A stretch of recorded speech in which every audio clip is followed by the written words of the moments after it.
আসসালামু আলাইকুম সবাইকে। তোমার দেওয়া অপবাদ গল্পের 2 নম্বর পার্ট। তো বেশি কথা না বলে চলুন গল্প শুরু করা যাক। বাসার ভিতরে যেতেই লক্ষ্য করলাম সেদিনের ওই মেয়েটি যার বাবাকে মেডিকেলে ভর্তি করেছি। আমাকে দেখে দৌড়ে আসে লাকি। তারপর বলল, আমাকে মাফ করে দাও প্লিজ। তারপর এসে আমার পায়ে পড়ে যায়। তারপর বলল, সেদিন আমি বুঝতে পারিনি। আমি বললাম, এই এই কি করছেন, ছাড়ুন আমাকে। লাকি বলল, না ছাড়বো না, আগে বলো মাফ করেছো।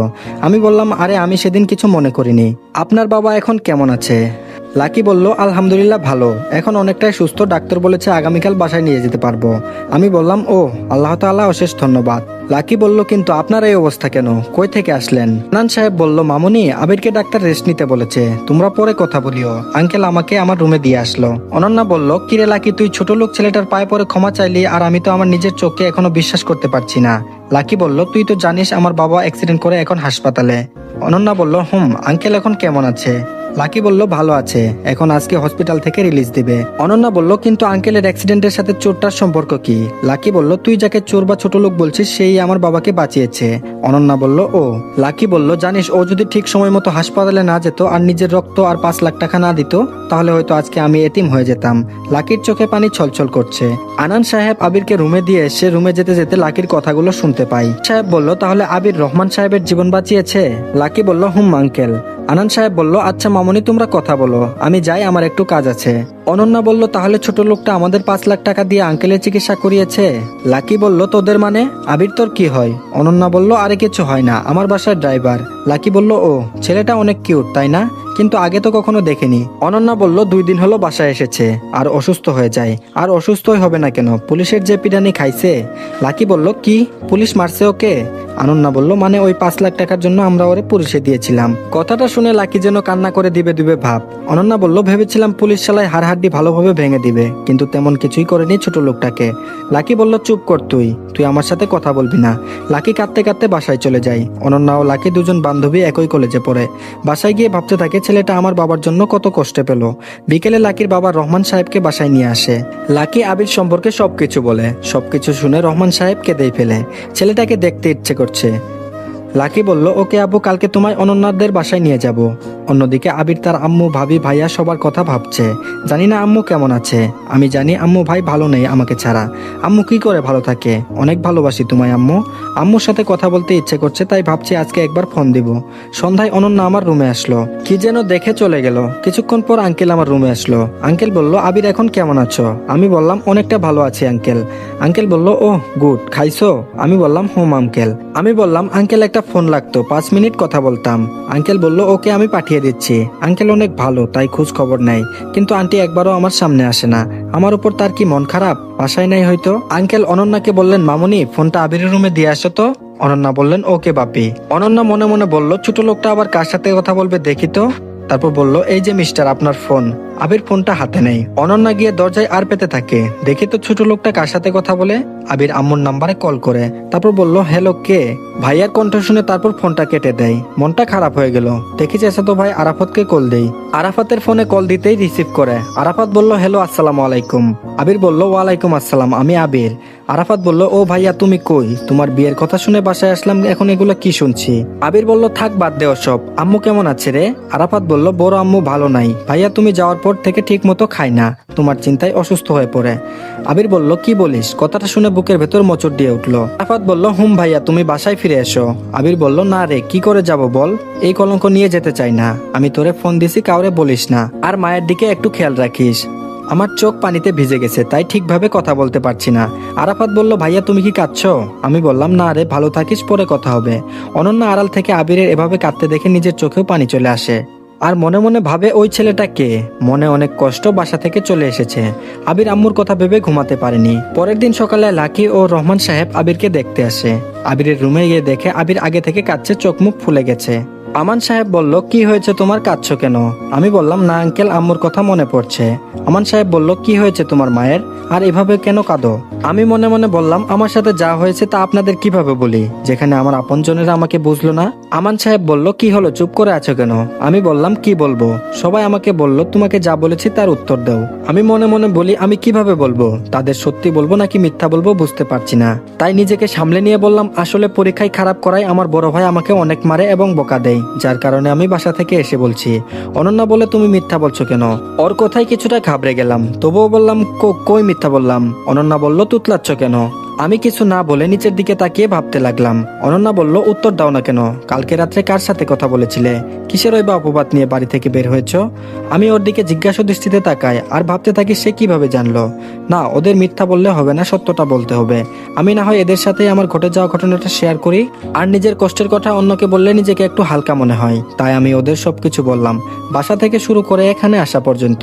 বলার পর খেয়াল করলাম ওনাদের চোখের পানি, তাই আমি আবারও নিচের দিকে তাকালাম। আমান সাহেব বললেন, সকলে নিচে চলো। আবির, তুমি ফ্রেশ হয়ে নিচে আসো, নাস্তা করবে। তারপর সকলে নিচে চলে গেল আর আমিও আঙ্কেলের কথা মতো নিচে নাস্তা করতে আসলাম। এসে দেখি তারা আমার জন্য না খেয়ে ওয়েট করতেছে। আমি আসতেই আঙ্কেল খেতে বসতে বললেন। আমি মাথা নেড়িয়ে বসে খেতে লাগলাম। খাওয়ার মাঝে কেউ কোনো কথা বলেনি। আমি খেয়ে আমার রুমে চলে আসলাম। মায়ের কথা মনে পড়তেই আবারও চোখটা ভিজে উঠলো। এমন সময় খেয়াল করলাম আমার রুমে কেউ একজন আসলো। আমি চোখ মোছার বৃথা চেষ্টা করলাম। অনন্যা বলল, আবারও কান্না করছো কেন? আমি বললাম, মায়ের কথা মনে পড়েছিল। আচ্ছা বাদ দাও। অনন্যা বলল, শোনো, আমি তোমার সাথে যা করেছি তার জন্য সরি। আমি বললাম, আমি কিছু মনে করিনি। তার কিছুক্ষণ পর লাকিও আমার রুমে আসলো। তাদের সাথে গল্প করতে করতে 12টা বেজে গেছে, তা খেয়াল করিনি। তাই তারা চলে গেল আর আমি গোসল করলাম এবং তার কিছুক্ষণ পরে আজান দিল। আমি নামাজ শেষ করলাম। তখন একজন এসে বলল, আঙ্কেল নিচে খেতে ডাকছেন। তাই আমি নিচে চলে গেলাম। আমাকে বসতে বলায় আমি বসে পড়লাম এবং লাঞ্চ করলাম। তারপর আমি আমার রুমে এসে পড়লাম। উপর দিকে লাকিরা চলে গেল।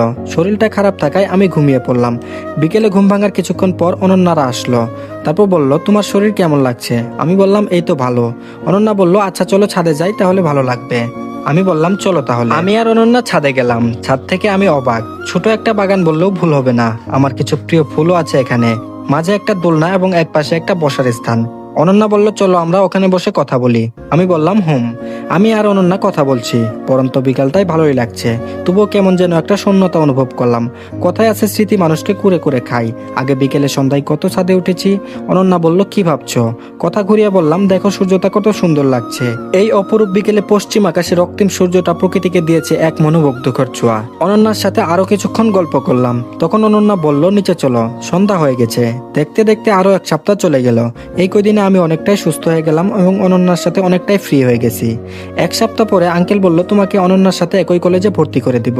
আর তোমার ভালো ড্রেস নেই, তাই অনন্যার সাথে আজকে শপিং এ যাবে। আমি মাথা নাড়িয়ে হ্যাঁ জানালাম। অনন্যা বলল, চলো এখন যাই। আমি বললাম, আচ্ছা। তারপর আমি আর অনন্যা গাড়ির কাছে গেলাম। আমি যেহেতু ড্রাইভিং পারি, তাই আর ড্রাইভারকে নিতে হলো না। আমি আর অনন্যা মার্কেটে গেলাম আর অনন্যার পছন্দ মতো কিছু ড্রেস কিনলাম। কিনা শেষে অনন্যা আমাকে একটা মোবাইলের দোকানে নিয়ে গেল আর আমার জন্য একটা মোবাইল কিনলো। মার্কেট করতে করতে দুপুর হয়ে গেল, তাই আমরা একটা রেস্টুরেন্টে গেলাম। আর অনন্যাই অর্ডার দিল, তাই দুপুরে খেয়ে বাসায় চলে আসলাম। বাসায় এসে ফ্রেশ হয়ে ঘুমিয়ে গেলাম। বিকালে অনন্যা এসে আমাকে ডেকে তুললো আর বলল, বাবা ডাকছেন। আমি ফ্রেশ হয়ে নিচে গেলাম। গিয়ে দেখি আঙ্কেল বসে আছেন। আঙ্কেল বলল, তুমি আর অনন্যা কোথা থেকে ঘুরে আসো? আমি মনে মনে বললাম, এটা কেন বললো? তারপর আমি বললাম, আচ্ছা ঠিক আছে। তখন দেখি অনন্যা রেডি হয়ে নিচে আসছে। হালকা সাজে তাকে অপসরী লাগছে। অনন্যা এসে আমাকে ধাক্কা দিল। তখন আমার ঘুর কাটলো। আঙ্কেলকে বলে আমি অনন্যা বের হলাম। তখন অনন্যা বলল, জানো আমি বাবাকে বলেছি আমরা কোথাও ঘুরে আসি। ফ্ল্যাশব্যাক। অনন্যা বলেছিল, বাবা আমি আর আবির কোথা থেকে ঘুরে আসি। আমান সাহেব বললেন, কেন? অনন্যা বলেছিল, বাবা আসলে আবির তো এখানে কিছু চিনে না, তাই তারে নিয়ে ঘুরে আসি, আর তারও মন ভালো লাগবে। আমান সাহেব বলেছিলেন, সে কি যাবে? অনন্যা বলেছিল, বাবা তুমি বললে ও না করবে না। আমান সাহেব বললেন, আচ্ছা আমি বলবো। অনন্যা বলল, ওকে বাবা। তারপর এভাবেই রাজি করিয়ে অনন্যা আবিরকে নিয়ে ঘুরতে আসে। তারপর আমি বললাম, তুমি আমাকে নিয়ে আসলে কেন? অনন্যা বলল, এমনি আনছি। আমরা কথা বলতে বলতে গাড়ির কাছে আসলাম, কিন্তু অনন্যা বলল, আমরা রিক্সাতে যাব। আমি কিছু না বলে তার কথা মতো রিক্সা খুঁজলাম। রিক্সা আসলে অনন্যা একটা ঠিকানা বলল আর সেখানে রিক্সা নিয়ে গেল। যাওয়ার সময় আমি তার কাছ থেকে একটু দূরে বসলাম। তারপর ও বলল, এত দূরে বসেছ কেন? পড়ে যাবে তো। আমি বললাম, না ঠিক আছে আমি। অনন্যা বলল, বেশি কথা বলো কেন, একটু এদিকে আসো। আমি ওর কথা মতো একটু ওর দিকে চেপে বসলাম। কথা বলতে বলতে রিক্সা তার গন্তব্যে চলে আসলো। এসে বুঝতে পারলাম এটা কোনো পার্কে এসেছি। তখন অনন্যা বলল, নিচে নামো, আমরা চলে এসেছি। আমি নেমে পড়লাম। ভাড়া দিয়ে আমি আর অনন্যা পার্কে প্রবেশ করলাম। পার্কে গিয়ে দেখি সবাই জোড়ায় জোড়ায় বসে আছে। আমি আর অনন্যা একটা জায়গায় গিয়ে বসলাম। আর অনন্যার সাথে কথা বলতে বলতে মনটা ভালো হয়ে গেল। পরে আমি অনন্যা চলে আসলাম বাসায়। পরের দিন আঙ্কেল বলল, কলেজে তিনি ভর্তির ব্যাপারে কথা বলেছেন আর ওনারা বলেছে আগের কলেজ থেকে ছাড়পত্র লাগবে। এজন্য আমি আঙ্কেল থেকে বিদায় নিয়ে আমার গ্রামের দিকে চললাম। বাসের টিকিট কিনে বাসে উঠে পড়লাম। আমাদের বাস স্ট্যান্ডে পৌঁছাতে দুপুর 12টা বেজে গেল। আমি মুখে মাস্ক পরেছিলাম, তাই কেউ আমাকে চিনতে পারলো না। আমি অফিস রুমে গিয়ে প্রয়োজনীয় কাগজপত্র নিয়ে বের হয়ে আসতে যাব, তখন ওই জান্নাতকে দেখলাম দূরে তার বান্ধবীর সাথে দাঁড়িয়ে আছে, কিন্তু তাকে দেখে মনে হচ্ছে সে ভালোই আছে। আমি আর না তাকিয়ে চলে আসলাম। আবার টিকিট কেটে বাসে উঠলাম, তখন দেখলাম আম্মু এবং ভাবি কোথায় যেন যাচ্ছে। আর আম্মুকে দেখে আমার চোখে জল এসে গেল। মনে হচ্ছে আম্মুকে গিয়ে জড়িয়ে ধরি, কিন্তু তার কোনো সুযোগ নেই। তার কাছে আমি অপরাধী, আমি কিভাবে যাব তার কাছে? তখন বাস ছেড়ে দিল, আমি কিছুক্ষণ পর ঘুমিয়ে গেলাম। তারপর বাসের ড্রাইভারের ডাকে ঘুম ভাঙলো আর বলল আমরা গন্তব্যে এসে গেছি। ওখান থেকে বাসায় পৌঁছাতে রাত হয়ে গেল, তাই ফ্রেশ হয়ে রাতের খাবার খেয়ে ঘুমিয়ে গেলাম।